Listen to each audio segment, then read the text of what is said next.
نحمدہ و نصلی علی رسولہ الکریم، اما بعد، فاعوذ باللہ من الشیطان الرجیم، رب اشرح لی صدری ویسر لی امری واحلل عقدۃ من لسانی یفقہوا قولی، ربی زدنی علما، اللہم فقہنا فی الدین، آمین یا رب العالمین۔ لقد تاب اللہ علی النبی والمہاجرین والانصار، البتہ تحقیق مہربان ہوا اللہ نبی پر اور مہاجرین اور انصار پر، الذین اتبعوہ جنہوں نے پیروی کی، فی ساعۃ العسرۃ گھڑی میں تنگی کی، من بعد اس کے، ما کادا جو قریب تھا کہ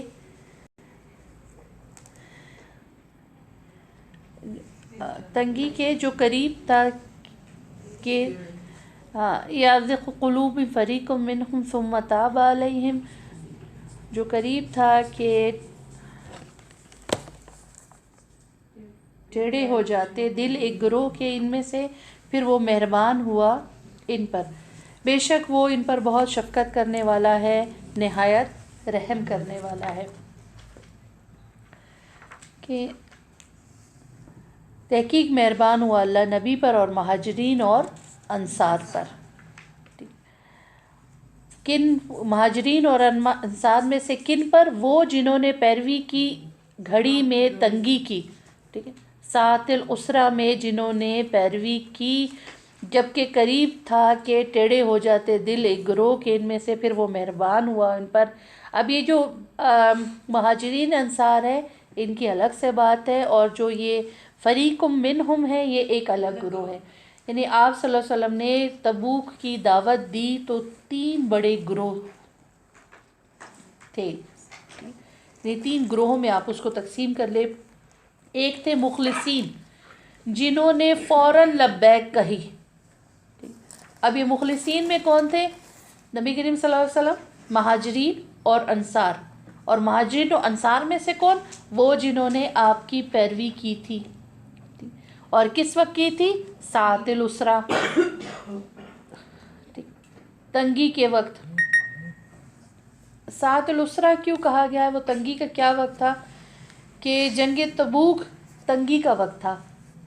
کیسے؟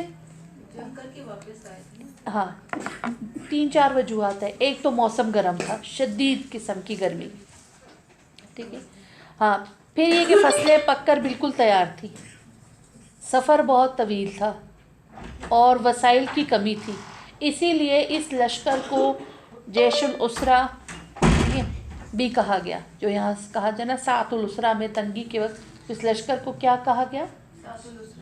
جیش العسرہ، ٹھیک ہے، یعنی مشقتوں والا، تکلیفوں والا لشکر۔ تو ایک تو ہو گئے تو مخلصین، دوسرے تھے معترفین۔ اب یہ معترفین کون تھے؟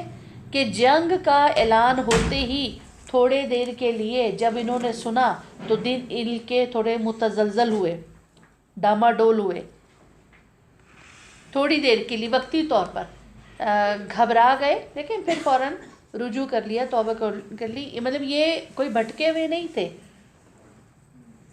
ہم کو صحیح۔ اور تیسرا ہے مخلفین، جو آگے جا کے آیت میں بات ہے گی کہ پیچھے رہ جانے والے، ان کے بارے میں بات ہوگی۔ تو یہاں تک تو بات آپ کو کلیئر ہوگی، اچھے سے سمجھ آئی؟ 3 طرح کے گروہ کون کون سے؟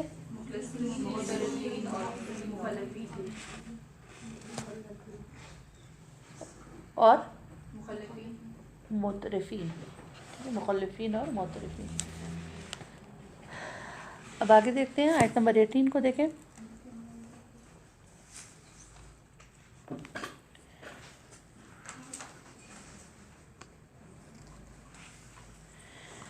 تو ساعۃ العسرہ میں جو ہے وہ ساتھ دیا مہاجرین انصار نے، جنہوں نے پیروی کی اس گھڑی میں، اور قریب تھا کہ ٹیڑھے ہو جاتے۔ یہ کن کی بات ہو رہی تھی؟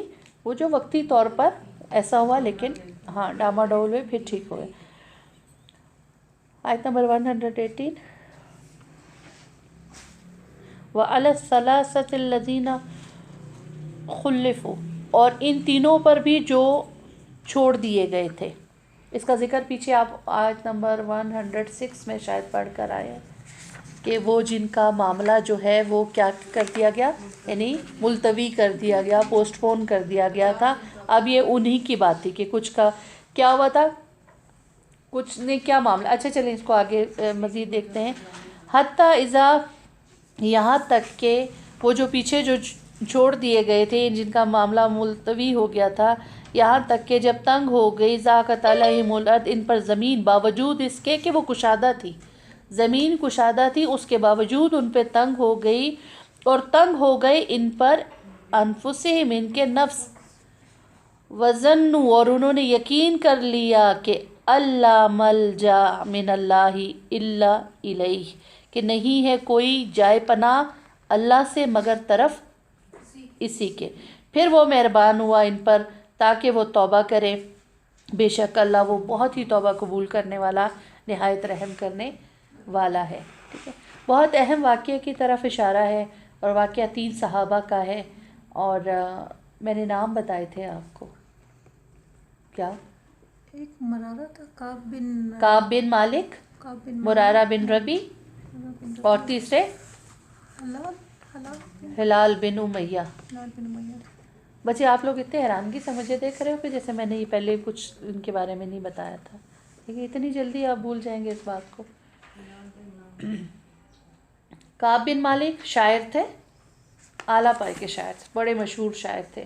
اور مرارہ بن ربی اور ہلال بن امیہ بھی بزرگ تھے، عمر رسیدہ ہو گئے تھے. تو تینوں انصار میں سے ہی تھے. اب یہ جو پیچھے رہ گئے تھے، اور پیچھے رہ جانے کی کوئی خاص وجہ نہیں تھی، بس جو ہے تھوڑی سی کوتاہی، سستی. ہم یہاں پہ اپنے اپنے عمل کا جائزہ لیں کہ بعض اوقات ہم دین کے ساتھ بہت تساہل کا معاملہ کرتے ہیں، سستی کا معاملہ کرتے ہیں. ٹھیک ہے، اور ہم سمجھتے ہیں کہ کچھ بھی نہیں ہوا. یہ تینوں صحابہ مخلص تھے، اور انہوں نے دین کے لیے بڑی بڑی قربانیاں کی تھیں، مگر اس نازک موقع پر جب کچھ کوتاہی ہوئی تو پھر آپ دیکھیں کہ ان کے ساتھ کیا معاملہ ہوا. پھر یہ ہے کہ وہ بعد میں کس طرح ان کی توبہ جو ہے وہ قبول کی گئی. جو ان 3 کا میں آپ کو ذکر بتا رہی ہوں کہ انصار میں سے تھے، اور ان کے یعنی یہ کن میں آئے، خلفو، پیچھے چھوڑ گئے، جن کا معاملہ ملتوی کر دیا گیا. پھر معافی مانگنے پہ یعنی معافی ملی، لیکن پیچھے چھوڑ دیے گئے. آپ دیکھیں آپ صلی اللہ علیہ وسلم کے زمانے میں تو ساری حقیقت کھل گئی ان کے بارے میں کہ کون لوگ کیسے تھے. شروع میں آپ نے پڑھ کے کچھ لوگ آئے، معذرتیں کی، عذر پیش کیے، بہانے کیے. ٹھیک ہے، کچھ لوگوں نے اپنے آپ کو ستونوں سے باندھا، اور کچھ لوگوں کا معاملہ ملتوی کر دیا گیا. یہ ایسے وہ ملتوی کر دیا گیا، یہ حقیقت تو نبی کریم صلی اللہ علیہ وسلم کی موجود ہونے کی وجہ سے ان پر کھل گئی تھی. لیکن ہمیں کیسا پتہ چلے گا کہ جو ہمارے گناہ ہیں، جو ہماری کوتاہیاں ہیں، اس کے بارے میں جس کے بارے میں ہم سوچتے ہی نہیں ہیں کہ ان غلطیوں اور کوتاہیوں کا کیا ہوگا. یہ حقیقت ہم پہ تو نہیں کھل رہی ہے نا. بات سمجھ آ رہی ہے آپ کو؟ ان پر تو کھل گئی تھی، ان کی تو معافی کا بھی ذریعہ بن گیا، اور ہمیں تو اپنی غلطیوں اور کوتاہیوں کی کوئی پرواہ بھی نہیں ہوتی ہے. حقیقت تو ہم پر کھل بھی نہیں سکتی، اور ہم اپنی غلطیوں اور کوتاہیوں کے ساتھ بڑے مطمئن بھی ہو رہے تھے. خود اس کو جسٹیفائی کرتے ہیں، تعویلیں دیتے ہیں، اپنی سستی، اپنی کاہلی کو عذر بہانوں کی نظر کر دیتے ہیں، اور اپنے عذر کو، اپنے عذرات کو ہم سمجھتے بھی ہیں کہ وہ بالکل کیا ہے، درست ہیں. اگر ہمارے عذر اور ان ساری چیزوں کو اللہ تعالیٰ کھول دے، سوچیں ہم کس مقام پر ہوں، کیا ہوں گے. اپنے آپ کے ساتھ سچا ہونے کی کتنی ضرورت ہے کہ کیا میں دین کے معاملے میں جو عذر پیش کر رہی ہوں، جو میری سستی ہے، کوتاہی ہے، واقعی اس کی کوئی لاجک ہے، یا میری سستی ہے یہ محض. ٹھیک، اور کل انشاءاللہ خلاصے پہ بات کریں گے. منافق نفاق کی ایک علامت سست ہونا بھی ہے، نیکیوں کی طرف، نیکیوں کے کاموں میں ان کے میں استقامت نہ ہو. ٹھیک ہے، کبھی کیا کبھی نہ کیا والا معاملہ، یہ بھی منافق ہونے کی نشانی ہے. کتنا مطلب ڈرنے کی بات ہے نا. اگر اپنا جائزہ لیں، دیکھیں ہماری حقیقت تو اب اس طرح سے تو نہیں کھولی جائے گی، لیکن علامتوں سے تو کھل جاتی ہے. تو بہرحال اب یہ جو انصاری صحابہ تھے، جبکہ ان میں ہے کہ اس میں حضرت کعب نے بھی بیعت عقبہ میں اور دوسرے غزوات میں شریک رہ چکے تھے، اور مطلب ان کا ماضی ایسا نہ تھا کہ یہ کوئی کوتا لوگ تھے یا ان کے دین میں کوئی کمی تھی، مگر اس وقت یعنی بائی چانس ایک بھول، ایک سستی کا شکار ہو گئے. اور وہ منافقین جو جہاد میں شریک نہیں ہوئے تھے، انہوں نے بھی انہیں ایسے ہی مشورے دیے کہ جن سے ان کی ہمت ٹوٹ گئی. یعنی صحبت کا، آپ کے ارد گرد لوگوں کا، آپ ان کی باتوں کا آپ پر بہت اثر ہوتا ہے. ٹھیک ہے، کبھی کچھ ہوتے ہیں ہمیں حوصلہ دینے والے کہ ہم آگے بڑھتے ہیں دین میں، لیکن کچھ لوگ ہمارے ارد گرد ایسے بھی ہوتے ہیں جو ہمیں کیا کر دیتے ہیں، پیچھے لے جاتے ہیں، روک دیتے ہیں، پست کر دیتے ہیں. لیکن جب آپ صلی اللہ علیہ وسلم تبوک سے واپس آئے تو سب منافقین جو ہے وہ آ کے جھوٹے عذر انہوں نے پیش کیے، جھوٹی قسمیں کھا کر آپ صلی اللہ علیہ وسلم کو راضی کیا، اور آپ بھی ان کے باطنی حالات کو دیکھتے ہوئے انہیں اللہ کے سپرد کر دیا اور ان کی قسموں کو قبول کر لیا. ٹھیک ہے، اور یہ لوگ آرام سے یعنی اپنے آپ میں لگے رہے، انہیں پرواہ ہی نہ رہی کہ آخرت میں ان کے ساتھ کیا ہونے والا ہے. دیکھیں نا، اپنے آپ کو جسٹیفائی کیا، وہاں پہ بتایا، جھوٹ بولا، معذرتیں پیش کی، عذر پیش کیا، یہ وجہ تھی، وہ وجہ تھی، ایسا تھا، اور قسمیں ہم تو بڑے خالص ہیں، بہت ڈیووٹیڈ ہیں، بہت ایسا معاملہ. آپ صلی اللہ علیہ وسلم نے ان کو جانتے تھے، لیکن کیا کیا، ظاہری چیز کو سامنے رکھتے ہوئے کر لیا. اب یہ خوش ہو گئے، نبی کریم صلی اللہ علیہ وسلم ہم سے راضی ہو گئے ہیں، اب ہمارے ساتھ کوئی ایسی ڈیفیکلٹی نہیں، کوئی ایسا پرابلم نہیں ہے کچھ. لیکن وہ یہ نہیں سوچ رہے کہ اصل بات یہ ہے کہ وہ رب جو اندر کے دل کی کیفیت کو جاننے والا ہے، تو وہ آخرت میں ان کے ساتھ کیا معاملہ ہوگا. یعنی ہم لوگوں کو تو مطمئن کر سکتے ہیں نا، کوئی بھی نیکی نہ کریں اور اس کا کوئی عذر بہانہ پیش کر سکتے ہیں، لیکن ہمارا دل اور اللہ جانتا ہے کہ یہ ہم کس وجہ سے نہیں کر پائے. ہماری منافقت تو اس کے سامنے کھلی ہوئی ہے. تو ان کا بھی کچھ ایسا ہی معاملہ تھا، لیکن انہیں کوئی فکر ہی نہیں تھی. اور کچھ لوگوں نے ان 3 صحابہ کو بھی یہی مشورہ دیا کہ آپ نبی کریم صلی اللہ علیہ وسلم کے پاس جا کر کوئی نہ کوئی بہانہ کریں، کوئی عذر پیش کریں اور انہیں راضی کر لیں. لیکن ان کے ضمیر زندہ تھے، ان کے ایمان کی حالت کچھ اور تھی، تو ان کے دلوں نے ان کو ملامت کیا کہ ایک تو ہم جہاد سے پیچھے تھے، دوسرا اب جھوٹا بہانہ کر کے، ہاں مطلب اس پہ بہانہ کریں کہ ایک تو یہ بات کہ وہ لوگ اس بات کے لیے تیار نہ تھے کہ ہم سے کوتاہی ہوئی ہے، اور پھر اب اس کوتاہی کو چھپانے کے لیے ایک اور کبیرہ گناہ کریں، کیونکہ جھوٹ کس میں سے ہے، کبیرہ گناہ میں سے ہے نا. انہوں نے کہا مزید یہ تو نہیں کر سکتے. تو یہ لوگ بہانہ کرنے کے لیے نہیں آئے، کوئی عذر لے کے نہیں آئے، کچھ جھوٹ نہیں بولا. اور جیسے کہ ابھی میں نے پیچھے ذکر کیا، کچھ لوگوں نے اپنے آپ کو ستونوں سے باندھ لیا اور ہر طریقے سے یہ اس میں بھی شریک نہ ہوتے، تو ان کا معاملہ مؤخر کر دیا گیا. کعب بن مالک روایت کرتے ہیں کہ میں نبی کریم صلی اللہ علیہ وسلم کے ساتھ تمام غزوات میں شریک رہا.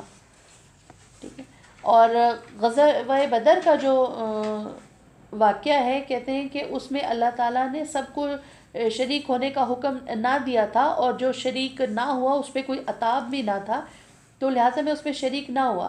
لیکن لیلۃ العقبہ کی بیعت میں حاضر تھا. یہ میں آپ کو پیچھے بتا کے، لیلۃ العقبہ جہاں مدینہ کے باہر کچھ منا کے پاس جمرات کے نزدیک، جہاں کچھ لوگوں نے یعنی یہ حاضری دی تھی کہ ہم دین کی حفاظت کریں گے، نبی کریم صلی اللہ علیہ وسلم کی حفاظت کریں گے. تو یہ کہتے ہیں کہ میں اس میں حاضر تھا، اور یہ حاضری جو ہے مجھے بدر سے زیادہ عزیز تھی. اور پھر کہتے ہیں کہ غزوہ تبوک میں غیر حاضری مطلب اس سے زیادہ میں یعنی اس وقت جو میں غیر حاضر ہوا، لیکن اس وقت جتنا خوشحال میں تھا، جتنا مالدار میں تھا، کسی اور موقع پہ تھا بھی نہیں. کہ پہلے میرے پاس کبھی 2 سواریاں جمع نہ تھی، جبکہ اس وقت میرے پاس 2 سواریاں بھی تھیں. یعنی کسی قسم کا کوئی عذر نہیں تھا، نہ جسمانی نہ مالی، کوئی بھی ایسی پرابلم نہیں تھی. لیکن صرف کیا وجہ بنی؟ سستی کی، تساہل. ٹھیک ہے. اور نبی کریم صلی اللہ علیہ وسلم کا ایک طریقہ کیا تھا کہ آپ جب بھی جہاد کے لیے نکلتے نا تو کبھی بھی اس کو بہت زیادہ واضح ڈکلیئر نہیں کرتے کہ ہم کس مہم پر جا رہے ہیں. اور جب آپ جاتے تو جس سے جانا ہوتا نا، یعنی جہاں صرف جاتے ہو کہ وہاں جانا ہے، پھر اس کا راستہ ہمیشہ مخالف سمت سے لیتے، اپوزٹ لیتے، تاکہ منافقین کیا کریں کہ اگر جا کے، کیونکہ منافقین تو تھے، وہ جا کے اگر دشمن میں مخبری کر بھی دیں تو یعنی دشمن جو ہے وہ الرٹ نہ ہو، وہ کسی اور طرف کی امید لگا کے بیٹھا ہو اور یہاں سے معاملہ کچھ اور جائے. تو بہرحال ان کی بھی یہ جانا چاہتے تھے، لیکن ان کی نیت تو خراب نہیں تھی. آپ دیکھیں ہمارا بھی کیا معاملہ ہے کہ ہم بہت سی چیزوں میں کیا کہہ کر ٹال دیتے ہیں کہ دیکھیں ہماری نیت بہت اچھی ہے، ہماری نیت بہت خالص ہے، بس وہ ہم کر نہیں پائے. تو کیا نیت تو ان کی بھی خالص تھی، لیکن ہاں نیت ان کی اچھی تھی، لیکن بہرحال سستی تھی. تو اس کا جائزہ ہمیں بھی لینا چاہیے.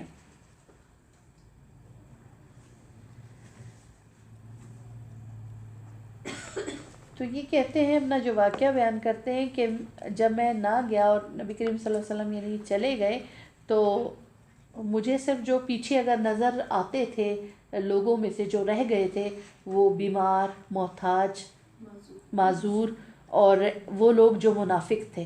اب یہ ساری چیزیں دیکھ کے انہیں اور زیادہ جیسے گھبراہٹ سی ہوتی ہے، بے چینی سی ایک سوار ہو گئی. اور کہتے ہیں کہ نبی کریم صلی اللہ علیہ وسلم نے تمام راستے میرے بارے میں نہیں پوچھا، اور کافی دور جا کے آپ نے جب نبی کریم صلی اللہ علیہ وسلم نے ان کے بارے میں پوچھا کہ کعب کہاں رہ گئے. ٹھیک ہے. تو بنو سلمہ کے لوگوں میں سے ایک نے کہا کہ انہیں جہاد سے عمدہ لباس اور ان پر نظر رکھنے نے روک رکھا ہے. یعنی بعض دفعہ یہ جو ہمارا لباس میں دلچسپی اور اس قسم کے جو تمام معاملات اور مشغولیات ہوتی ہیں وہ ہمیں مقصد سے غافل کر دیتی ہیں. اب دیکھیں کوئی مثال لائیں کہ قریب کی کوئی مثال لائیں کہ یہ جو لباس کی تیاری ہوتی ہے یہ اہم مقصد سے کرنے کے اعلیٰ اعلیٰ کام سے ہم کو محروم کر دیتی ہے. دیکھیں رمضان جیسا مہینہ فضیلتوں والا کتنا، ٹھیک ہے، اس میں یعنی جو زندہ ہے اس کے پاس کتنا چانس ہے کچھ اپنے لیے سمیٹنے کا، لیکن اس میں یہ جو لباس کی تیاری ہوتی ہے یہ ہمیں کیا کرنے دے رہی ہوتی ہے؟ اس کا دیکھنا کرنا بالکل غافل کر دیتی ہے. تو حضرت معاذ بن جبل بولے، انہوں نے عرض کیا کہ تم نے بہت بری بات کی، میں نے تو ان میں یعنی کعب بن مالک میں خیر کے سوا کبھی کچھ نہ پایا. اور نبی کریم صلی اللہ علیہ وسلم سے انہوں نے یہ عرض کی، آپ صلی اللہ علیہ وسلم اس بات پر خاموش رہے. یعنی صحابہ یہاں پہ دیکھیں کہ کوئی کسی کو کسی قسم کی غلطی کوتاہی پر بھی یعنی ہاں اسے یعنی پوائنٹ آؤٹ کرنے والا تھا کہ آپ ایسا نہ کریں، یہ غلط چیز ہے. تو بہرحال وہ کہتے ہیں کہ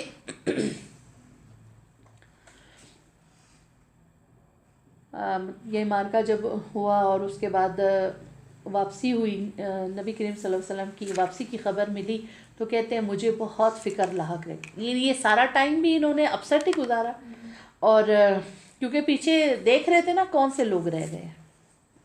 ضمیر زندہ ہو تو انسان کو اپنی کوتاہی ضرور نظر آتی ہے. تو کہتے ہیں کہ جب مجھے واپسی کی خبر ملی تو میں بہت فکر مند رہا اور سوچتا رہا، وسوسے میرے ذہن میں گھومتے رہے، عذر اور بہانے کے قریب تھا کہ میں شاید ان میں سے کوئی ایسی بات کو کہہ دیتا، اختیار کر لیتا تھا. لیکن جب بالکل آپ کے آنے کا وقت قریب پہنچ گیا تو کہتے ہیں کہ سارے خسارے جو ہیں وہ میرے ذہن سے نکل گئے.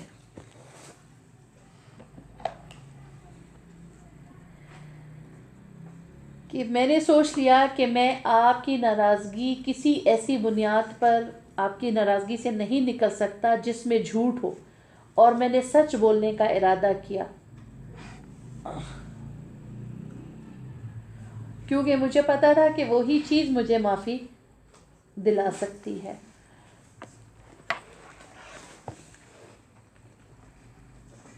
تھوڑا سا کہ اس واقعے کے بارے میں پڑھیں گے۔ اس واقعے کا ایک عجیب ہی تاثر انسان پر ہو جاتا ہے۔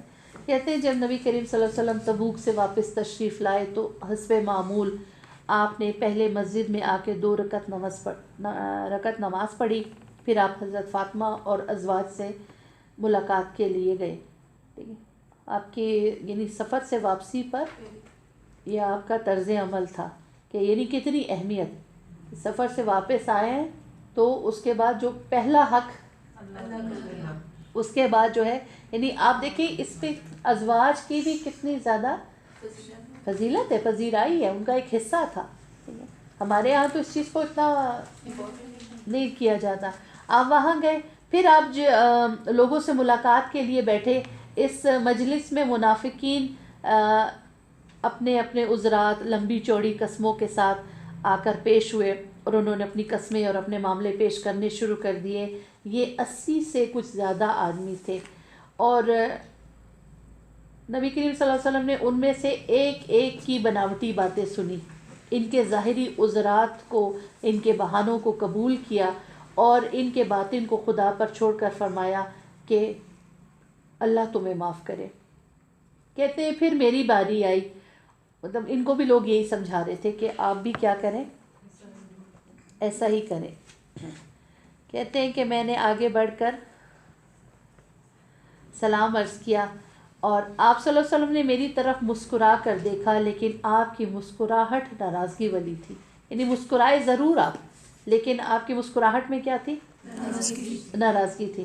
اور آپ نے مسکرائے فرمایا تشریف لائیے، آپ کو کس چیز نے روکا تھا؟ میں نے عرض کیا کہ کیونکہ میں شاعر تھا، جدال باتیں بہت بنا سکتا ہوں، لیکن مجھے معلوم ہے کہ اگر میں نے ایسا کیا تو اللہ میرا حال آپ پر کھول دے گا۔ یعنی بہت عمدہ عذر بہانے اعلیٰ قسم کے پیش کر سکتے تھے، لیکن کیا کہتے ہیں کہ خدا کی قسم اگر میں اہل دنیا میں سے کسی کے سامنے حاضر ہوتا تو ضرور کوئی نہ کوئی بات بنا کر اس کو راضی کرنے کی کوشش کرتا۔ باتیں مجھے بہت بنا آتی، آپ کو شاعر تھے نا، مگر آپ کے متعلق میں یہ یقین رکھتا ہوں کہ اگر اس کا کوئی جھوٹا عذر پیش کر کے میں نے آپ کو راضی کر بھی لیا تو اللہ تعالیٰ ضرور آپ کو مجھ سے پھر ناراض کر دے گا۔ البتہ سچ کہوں گا، چاہے آپ ناراض ہی کیوں نہ ہو، لیکن مجھے امید ہے کہ اللہ میرے لیے معافی کی کوئی صورت پیدا کر دے گا۔ واقعہ ہے کہ میرے پاس کوئی عذر نہیں ہے، نہ مالی نہ جسمانی، جسے میں پیش کر سکوں۔ میں جانے پر پوری طرح قادر تھا۔ اس پر حضور صلی اللہ علیہ وسلم نے فرمایا کہ یہ شخص ہے جس نے سچی بات کہی ہے۔ کہا سچ کہا آپ نے، بالکل درست بات ہے، اور کہا اچھا اٹھ جاؤ اور انتظار کرو یہاں تک کہ اللہ تمہارے معاملے میں کوئی فیصلہ کرے۔ میں اٹھا اور اپنے قبیلے کے لوگوں میں جا بیٹھا۔ یہاں سب کے سب یہاں میرے پیچھے پڑ گئے اور مجھے ملامت کی کہ تم نے عذر کیوں نہ دیا۔ یہ باتیں سن کر میرا نفس بھی کچھ آمادہ ہونے لگا، اور کہ پھر میں حاضر ہو کر کوئی بات ہی بنا دوں، مگر جب مجھے معلوم ہوا کہ 2 اور صالح آدمیوں نے، یعنی مرارہ بن ربیع اور ہلال بن امیہ، ان کے ساتھ بھی کچھ ایسا ہی معاملہ پیش آیا ہے، اور یہی واقعہ ان کے لیے سچائی ثابت، مطلب اس میں انہوں نے بھی سچ ہی کہا، کوئی جھوٹ کوئی عذر انہوں نے پیش نہیں کیا، تو مجھے کچھ تسکین ہوئی اور میں اپنی سچائی پر جمع رہا۔ مرارہ بن ربیع جو ہیں یہ ایک بڑی خدمت کرتے رہے تھے، دین کی انصاری میں سے تھے۔ ان کا ایک باغ تھا، جب یہ ان کی بھی یعنی اس باغ کی وجہ سے یہ نہ گئے، وہ بالکل تیار تھا۔ اب انہوں نے سوچا، ان کو لوگوں نے بھی پاس سے کہا، دیکھیں کتنا افیکٹ کرتا ہے ہمارے ارد گرد